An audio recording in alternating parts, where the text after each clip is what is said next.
Happy Wednesday, friends, and welcome back to Aquarius Behavior, a best friends podcast. A best friends podcast. I am your co-host, Morgan. And I'm your co-host, Samantha. We invite you to hang out with us each Wednesday to take in some chaotic storytelling, low-key learning, and high-quality audio.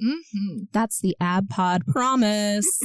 Samantha, welcome. Hi. So thrilled to be here. Yeah, today is very special. This is our 10th episode. Number 10. Wow. I know. 10 episodes. 10 episodes. It is January 18th, 2023. 2023. Yep. This is our 10th episode. It's I can't huge. believe it. I know. It seemed like so many episodes when we were first plotting out what our 10 episode, debut? I think we kind of said, well, we'll get to episode 10 and high five and still think we're having fun. And I think we're still having fun. Welcome to the 10th episode. I know. This is it. That's right. We did. This was our goal is we said, hey, let's produce 10 episodes. And then we can see if we're still having fun. We can see if anyone else cares. And maybe we'll keep making content. Turns out we are having fun. People kind of do care and want to listen to us. Care enough. So we'll keep making content. We'll take it. We're having fun. Yeah. I'm going to throw us off a little bit today. Great. And we are going to do something a little different because not only is this our 10th episode, which I think just deserves something special, but we, Samantha, we're nearing Aquarius season. Can you feel it? Can you feel it in the air? My strength is increasing. That's our air signs. Yeah. So, Aquarius season starts on January 20th. So in honor of this special occasion, we are going to learn a little bit about astrology in this special low-key learning edition of Aquarius Behavior. Woo! So, Sam, are you ready to learn about Aquarius? I am ready to learn some Aquarius things. The season is upon us. Well, Sam, did you know that the first evidence of astrology dates back to the 3rd millennial BC, roughly 5,000 years ago? It's a long time. So we're going to go on a short tangent to review what was happening on the planet back then. Okay, let's take ourselves back 5,000 because it was so long ago. So this was the middle of the Bronze Age. Okay, the Bronze Age was approximately 3,300 BC to 1,200 BC. Okay, and it was during the Bronze Age that humans made significant technological advances. Most notably, the first evidence of urbanization. Ooh, city planning. Planning. The first evidence of writing. Okay, we saw that in hieroglyphics with the ancient Egyptians. And also, obviously, bronze. Okay, showed up in cultures across the world for both military and ornamental use. And who cares, Sam, that bronze is so hot right now? Bronze is just so hot right now. Why do people care? Sam, do you know why people cared about bronze? I don't. I didn't either. I don't know why people cared about bronze. I didn't know that it was called the Bronze Age because of the metal, even though I know that it's a metal. Yep. So why bronze? Okay, I didn't either because I'm like, well, you get bronze if you win 3rd place in things. It's the third place. It's the 3rd place, you know? But actually, it's pretty incredible. So I learned some things too. Okay, so we care about bronze. Bronze is a manufactured metal. It can't be found naturally. Oh, yeah. You can't just, so that's why there's no bronze mines. Nope. You can't you can't own a bronze mine. No, you can't just dig up bronze. You can't just mine it. Why did my brain not know that? That's one of those things where it's like, okay, keep going. Right? Keep going, I'm mad. I know. Keep going, I'm mad, it's fine. So bronze is a manufactured metal. It cannot be found naturally. It is an alloy metal, which means it is a metal mixed with other elements. Bronze was more durable and easier to work with than previous metals. It also gave civilizations an advantage if they were able to make this metal because they can make weapons. It was a whole new source, right? And durable. Exactly. More durable, and it was easier to work with. So it's easier to forge. Wow. Yeah. So it's a miracle metal. Do you know how to make bronze? Of course I don't. Of course I don't, Morgan. Tell me everything. Let's low-key learn some chemistry. Okay, the bronze recipe. Number 1. Okay, I'll get out my cooking pot and all of my metal bits. I'm ready. Number 1, we need to extract copper from ore through a process called smelting, which is basically heating and melting. You smelt it. You smelt it. Okay. Yeah. Number 2, you then mix the copper with tin in a process called alloying. Okay. It's an alloy. Okay. Well, look at that. Copper plus tin. Yeah. Okay. And then voila, just like that, bim, bam, boom, put it through your easy bake oven. Yep. You have bronze. And now you can spend countless hours forging that bronze into something useful. Oh my goodness. Well, now that I know the recipe, I'm unstoppable. Right? I know. So that's Wow. what was happening in the Bronze Age, when we also saw the first signs of astrology. See, now we were talking about metal so much that I forgot that this is all about the Aquarius season. Yeah. It's Aquarius season. I know. So we had to go on that tiny tangent, though. though. Just went on a metal journey. I did not know about bronze. Okay. Mm-hmm. Yes, I know, right? So that is just a glimpse as to what was going on the planet Earth during the time that astrology also reigned supreme. So Bronze Age, 3300 BC to 1200 BC. Correct. Okay, I'm just putting, I'm really thinking back. What was life like back then? Yep. We noted in a previous episode, we knew 1750s were stinky, so I bet these were even more stinkier. Totally. Yeah. Okay. It's a lot of like just farming. Yeah. That's farming my and index. crops. I mean, that's, if you think the ancient Egyptians also popped up during the Bronze Age. Yeah. So like time of the pyramids, that's the time period we're talking about. Okay. Yep. Great. Exactly. My brain is back eons ago. Yes.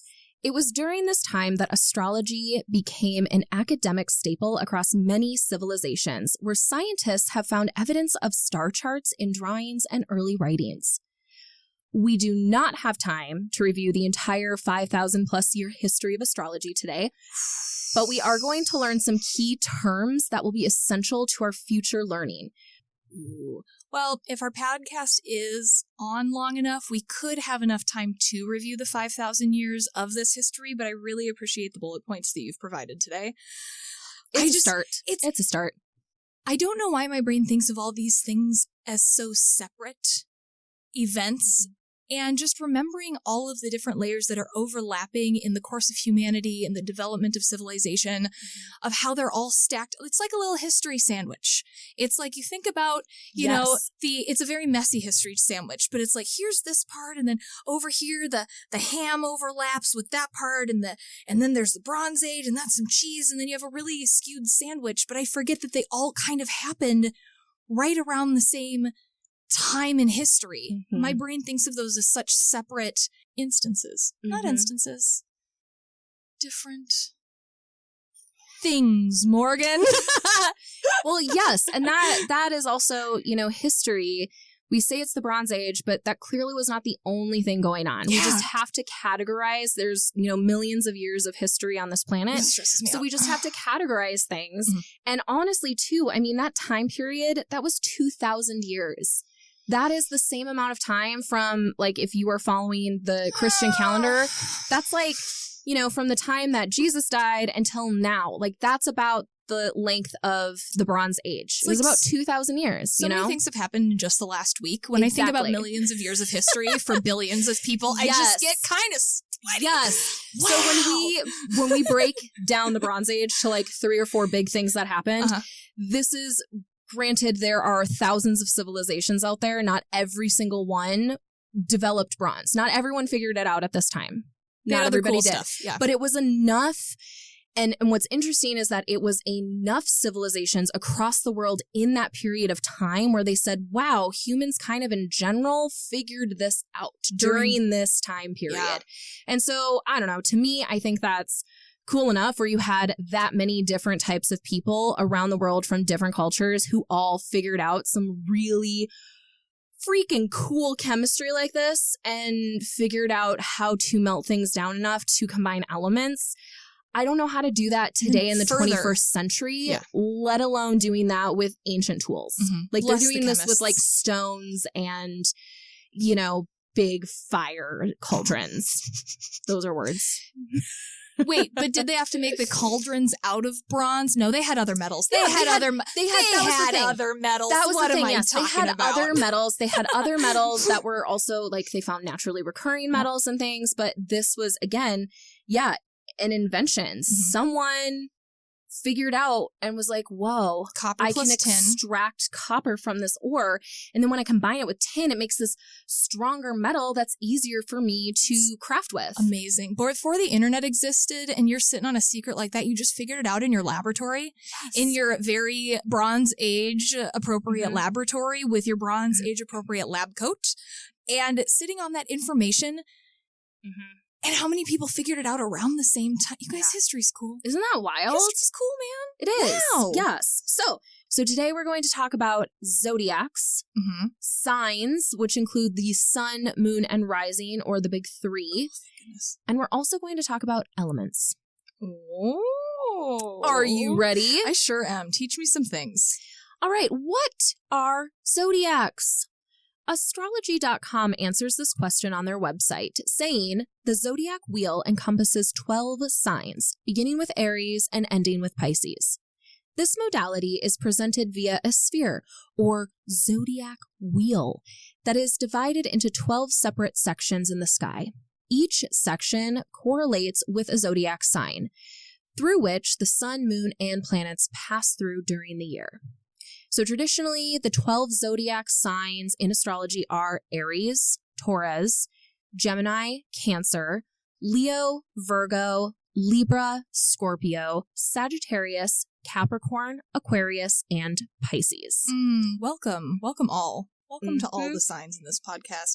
I had no idea that, number one, when people were going back and learning about star charts and people were looking at the sky for the first time. I don't know when telescopes became a thing, but they weren't around for a very long time. So it was a lot of just looking at the night sky with your naked eye and interpreting how the planets were moving and everything. So it's really interesting too that Aries is the beginning of the cycle because that starts in like March or April. Yeah, why is that? And why is that? Who it's all the baby fire sign starts first, and then Aquarius. I didn't know that we were kind of near the end with our January, February, and then there's a March, April. So we are the 11th sign. We're almost the last one of the year.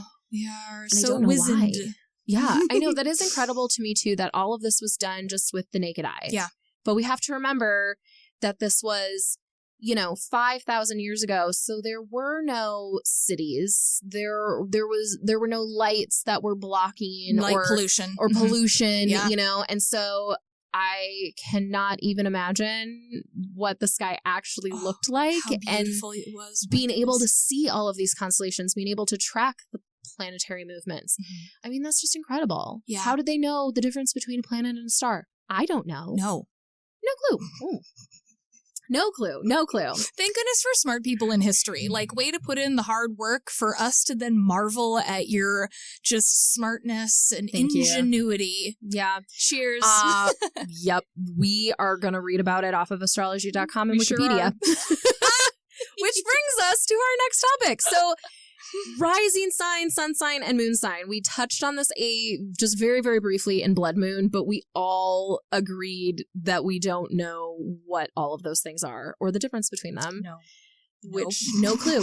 So we're going to talk about that now. So these are known as the big three. So typically if you're getting, your star chart read, these are really the ones that some astrologist is going to tell you, oh, this is your sun sign and your moon sign, and here's your rising or your ascending sign. Those are the same thing. I had to check because I kept seeing both of them in my research. I thought that they were two separate things. No, I thought ascending sign and rising sign are the same. So these are the big three. Yep. Is the moon sign, the sun sign, and whatever your rising sign is, which is also called ascending. Yep. Yes. Okay. So the rising sign or ascending sign is the sign that was rising in the east at the exact time of your birth. It represents your outer shell, the version of you that you present to the world. So if you meet somebody for the first time, this is the version you will probably greet them with. Your outer persona. It's your fake real facade. Yeah. The facade you your put on. mask, if you will. Yes. The mask that you wear. Paper Okay. faces on parade. Yeah, I had no idea what rising sign meant. And so that's cool that it's instead of the sun rising on the horizon, it's whatever constellation is rising at the time of your birth. Okay. On the horizon. Wow. Yes. So your sun sign then is determined by the location of the sun at your time of birth. This is considered to be your true identity, who you are at your core. Okay. So with the sun sign, it's not just where the sun is in the sky that I can see it. It's where the sun is, like, locationally in relation to our planet. Correct. So, like, you may not be able to see the sun because you and I were both born at night. Yep. So, like, we could clearly, obviously not see the sun because it was nighttime, but the sun is still out in space. And if you look through the Earth, somewhere else, it would be down through the Earth on the other side of the Earth, and that sun in that constellation, I'm gesturing to the ground. Correct. That sun in that constellation would be your sun sign. Yep, okay, because our Earth is spinning, and we are also spinning around the Earth. And so, you know, it's just, we're seeing not only the moon and the planets, but we're seeing different constellations. There are constellations that we can never see where we are in the northern hemisphere because they are below us, and we just never, ever get to see them. We never get to see the Southern Cross. Rude. Ever. Shout out to our listeners in the Southern Hemisphere who get to see the Southern Cross. Yep, but you know what? They don't get to enjoy the Big Dipper. So they don't get to enjoy Ursa Major or Ursa Minor. Oh, So wow. yeah, that's another kind of interesting tidbit to think about. Is like, so we may not be able to see that constellation, or like you may not be able to see it where you are, but it's just the positioning of the sun, moon, everything. Yeah.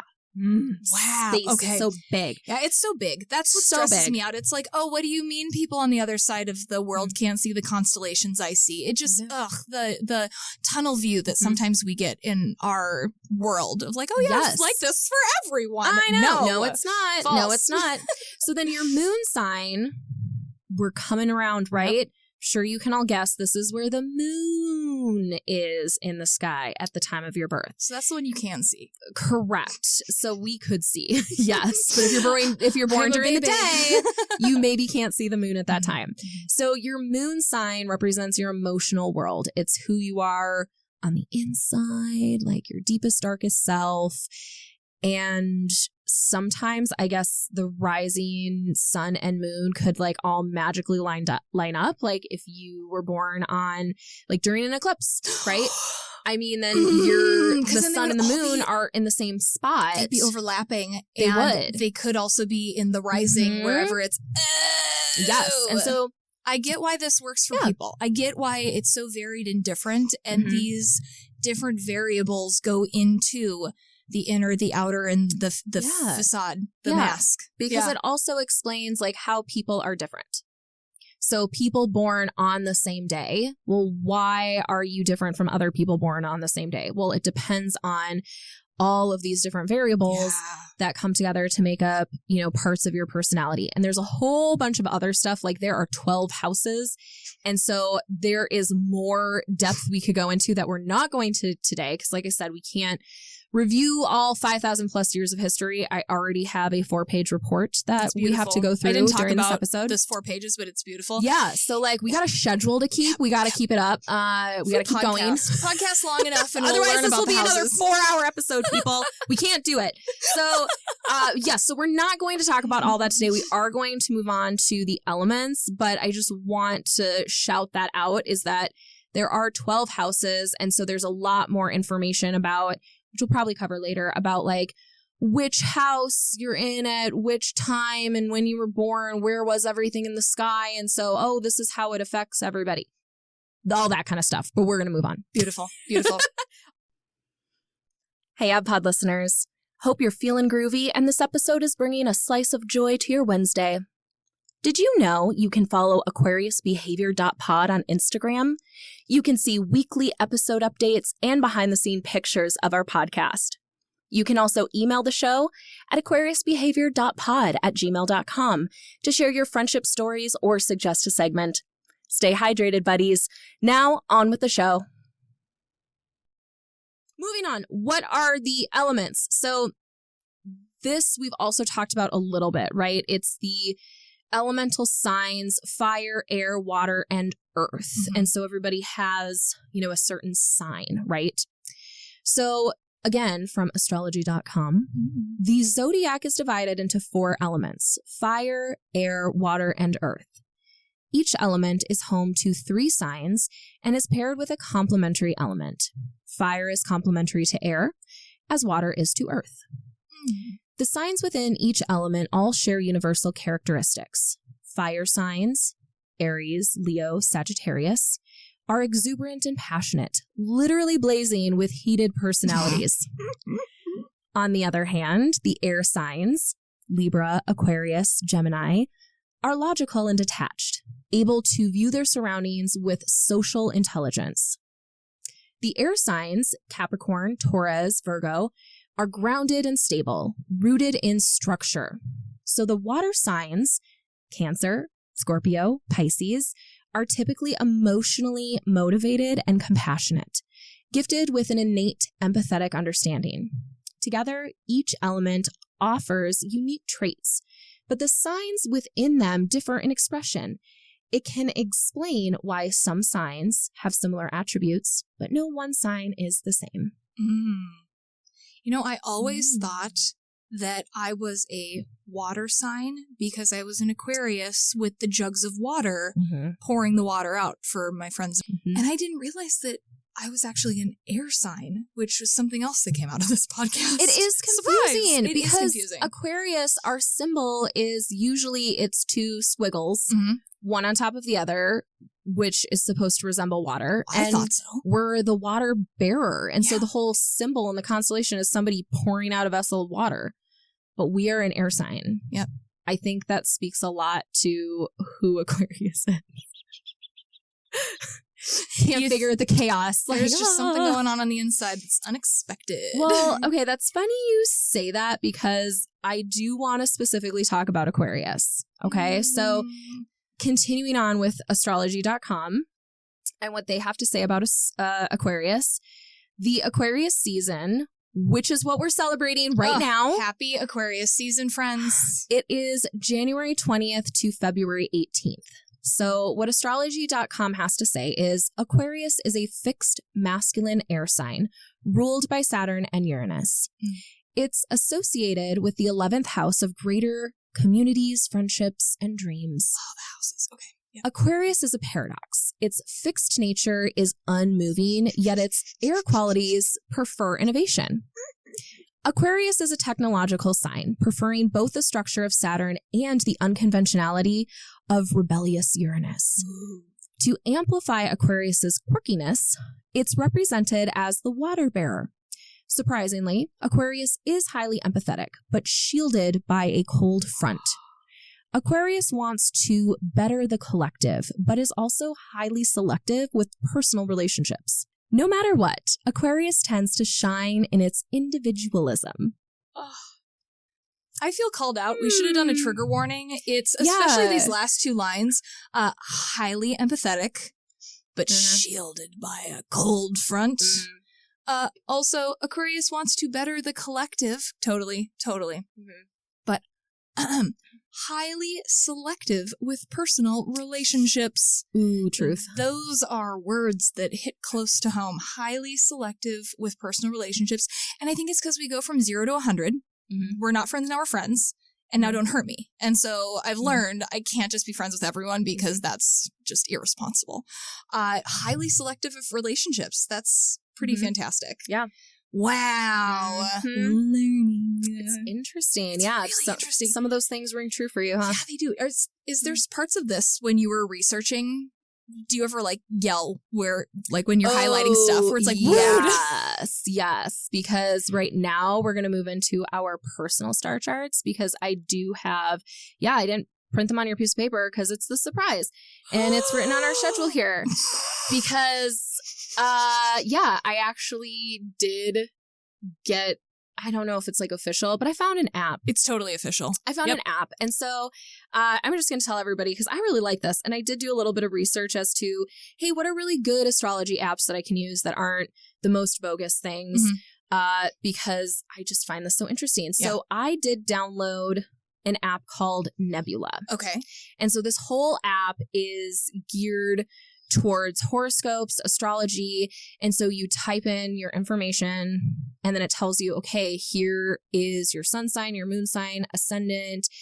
It gives you things that we just talked about. It tells you your modality, your polarity, your element. And then it goes into more details. And so I'm going to show you just my part of the app. There's a lot of figures. There's a lot of data. Like it's reviewing, here's all the planets. Oh, that's what cool. sign it means. Here's all the houses we talked about. And it's all specific, apparently, to me. To you, Morgan. I also did this for you. So we're going to talk about that for a little bit and compare both of our things. So are we putting down the papers, the report you've prepared? Yep, okay. You can set the report aside now. This is beautiful. Yeah. So now we're just going through the Nebula app. Okay. So Samantha, based on what you have told me, what I have learned is that your rising sign is Libra. Libra. So, and if we recall, the rising or the ascending sign is your facade, basically how you present yourself, your masquerade. Yeah, Libra. So it's Libra. Ooh. Do you know much about Libra? No, I don't. Well, great, because I wrote it down. Yay! So this is all from the Nebula app. So what the Nebula app has to say about you as a Libra. This house symbolizes our nature, and it distinguishes us from other people born on this same day. Your rising sign, right? Generally, the first house communicates who you are becoming and will turn out to be, both internally and externally.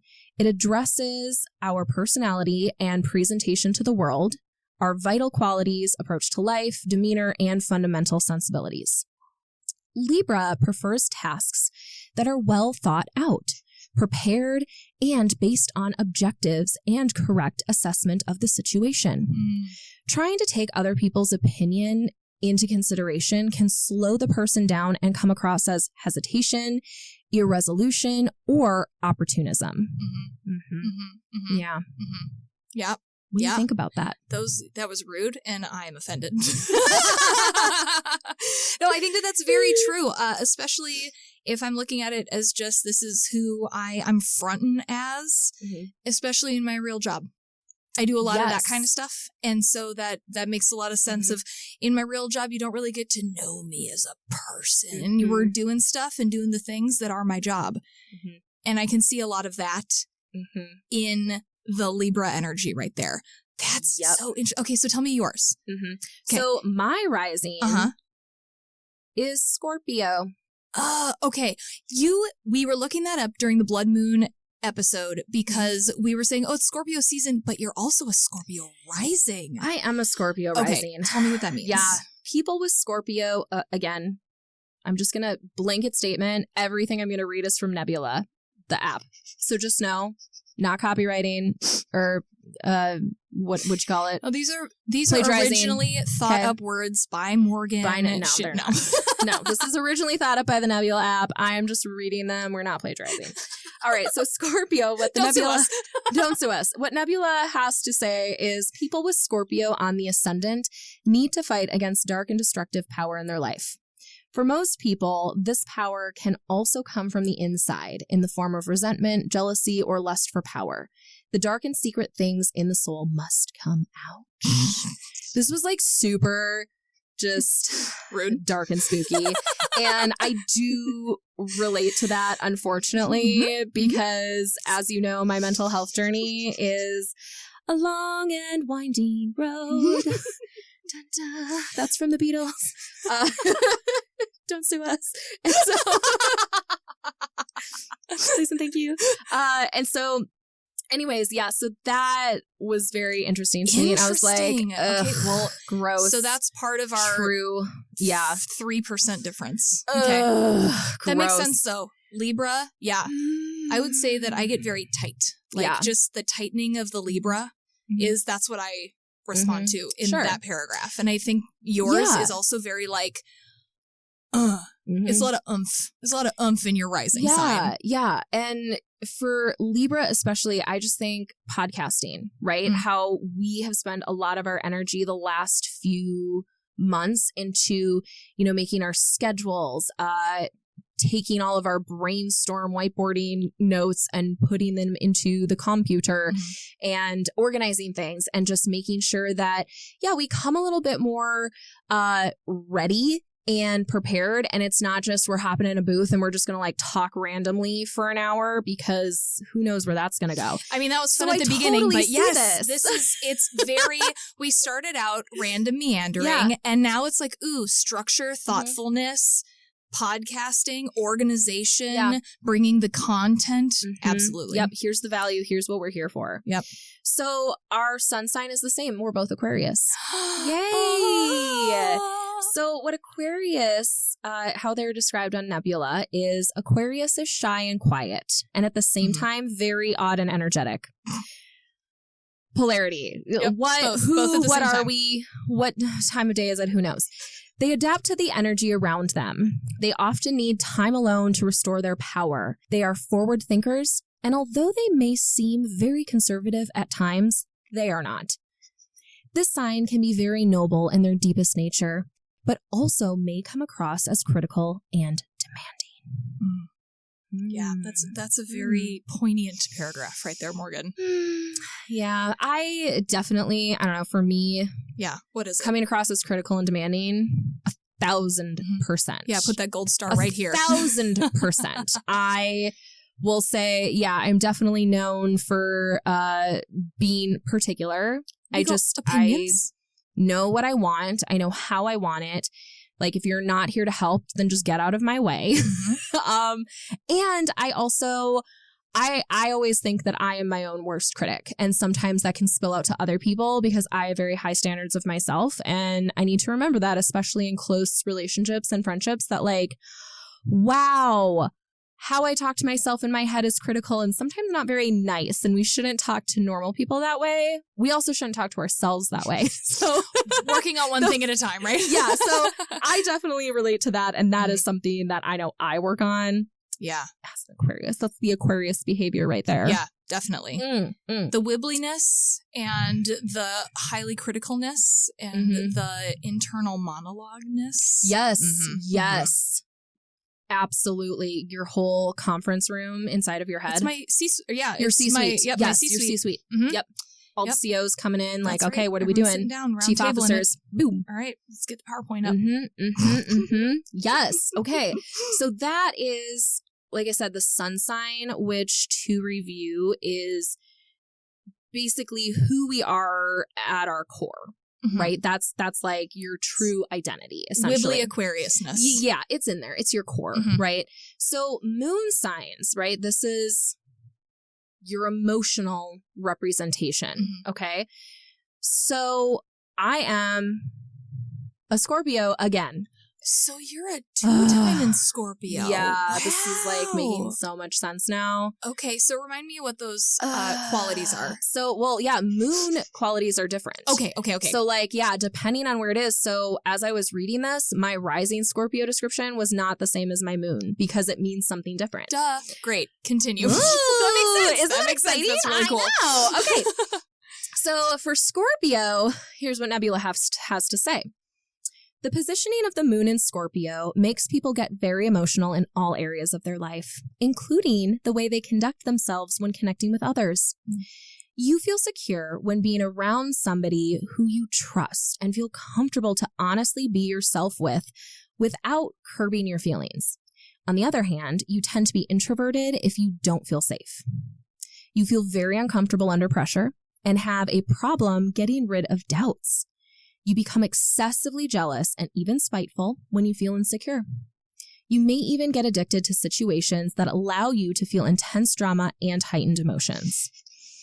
Moon in the first house says that you need emotional stimulation, movement, and freedom to express yourself in order to feel happy and fulfilled. Did they interview you for that paragraph? I know, right? Because that is so very on point for some of the things we've been noticing recently. Yeah. And it's, wow. It's especially interesting because, like, Scorpio is my moon and rising, which means, you know, the moon sign, it's who I am internally, and your rising sign is who you present to the world, and also kind of like your future. Like, this is who you're becoming. These are the traits you're developing most strongly. And so the fact that they're both Scorpio is slightly overwhelming, and tied with an Aquarius. Like, they're very different. It's very different. Very different. Some interesting variables that you have going on over there. Yeah.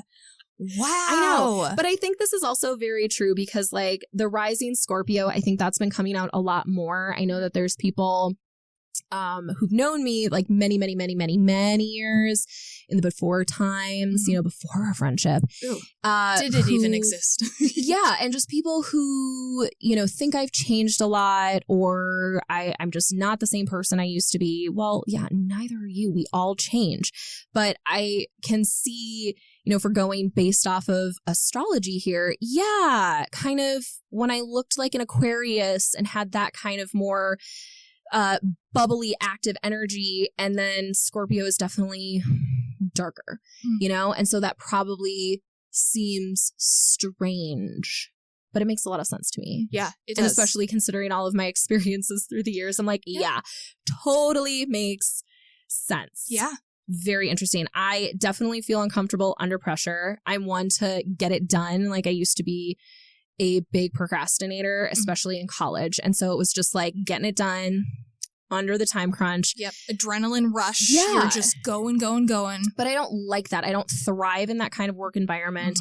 I thrive in an environment where I can be thoughtful, where I can, you know, provide my best efforts. I want to produce quality content, work, whatever I'm doing. I just don't want it to be fast and, you know, or just feel like I'm on fire all the time. There's always something. I'm always fighting fires, you know? Putting out fires, I don't and there's like another that. email to send. No. And I definitely would say my personality comes out more when I'm feeling comfortable. Like, I used to, as a kid, I think just through conditioning, I used to be like pretty loud when I met people, and I was pretty like outgoing and just right there.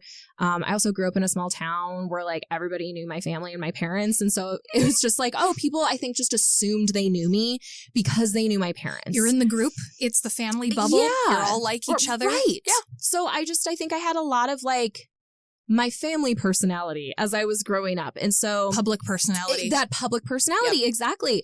And so that was definitely, I think, more of what people saw. But now that I've grown up, I've had my own experiences. I live in my own town, have my own family. It's like the town of Morgan. Yeah. I feel like I'm connecting more with those bits of me. Yeah. And they're coming out more and ringing a little more true. It sounds a little bit more mature, a little bit more teenagery, a little bit more, you know, from the young wibbly Aquarius, and now you're Scorpioing a little bit, really soaking in what those things are. And I was just really surprised at both of those descriptions. Yeah, right? Do you want to hear yours? Gross. Yeah, I do. Okay, so your moon sign, which is who you are internally, on the inside, private, secret, personality, you're a Taurus. Oh, yeah. So what Nebula has to say about that, individuals who have the moon in Taurus are usually calm and well-adjusted. On the other hand, they are principled and dislike any change, even when it's essential and inevitable. Therefore, it's not surprising that you're trying to stay in your comfort zone where everything looks familiar to you. That's how you guard yourself against outer influences of which you are suspicious. Oh, suspicious. You can be pretty resolute in anything you pursue, which is unquestionably an advantage. You seek these qualities in your partner as well because they mean a lot to you. You are always fascinated with how people work, taboos, secrets, and all that is forbidden or hidden. Oh, yeah, secrets. Wow. What do you think about that?